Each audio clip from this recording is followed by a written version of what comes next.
मतलब स्तन, गिरी का मतलब जो है दो अर्थ निकलेगा। चूंकि दो बार गिरी का प्रयोग हुआ है तो एक अर्थ होगा पहाड़ और दूसरा गिरी का अर्थ हुआ गिर जाना, पड़ जाना।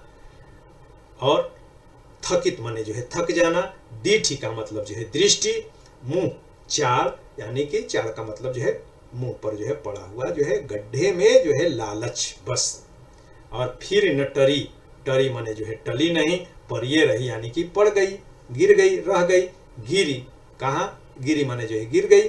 चिबुक की गाढ़, चिबुक का जो है ठुड़ी पर जो गड्ढा था उसी में जो है गड़ी रह गई। अब इसमें प्रसंग क्या है कि कवि नायिका के सौंदर्य का वर्णन करते हुए कह रहा है कि नायक नायिका के सौंदर्य का, रूप सौंदर्य का पान करना चाह रहा है।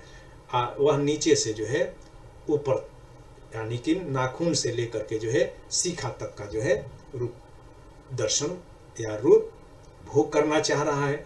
और मगर उसकी जो है नजर रूपी जो है पथिक उसके औस्तन रूपी गिरी की चोटी पर चढ़ने के कारण अत्यंत ही थक जाता है।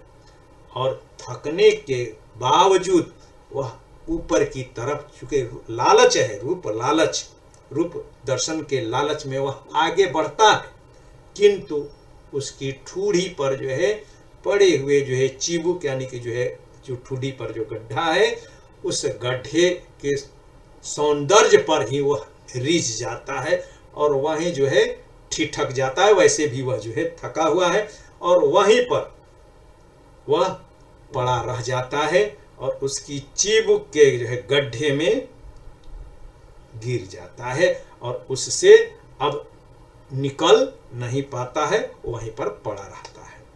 तो अब इसमें विशेष तो कुछ गिरी का जो है रूपक और उपमा रीतिकाल के कवियों के लिए ही नहीं, संस्कृत के कवियों के लिए बहुत ही नायिका के सौंदर्य वर्णन के लिए बहुत ही जो है रोचक, आकर्षक उपमा या उपमान या उपमान रहा है। तो व्यापक रूप में इसका जो है प्रयोग मिलता है। और यहाँ पर अलंकार तो कुछ गिरी में रूपक अलंकार है।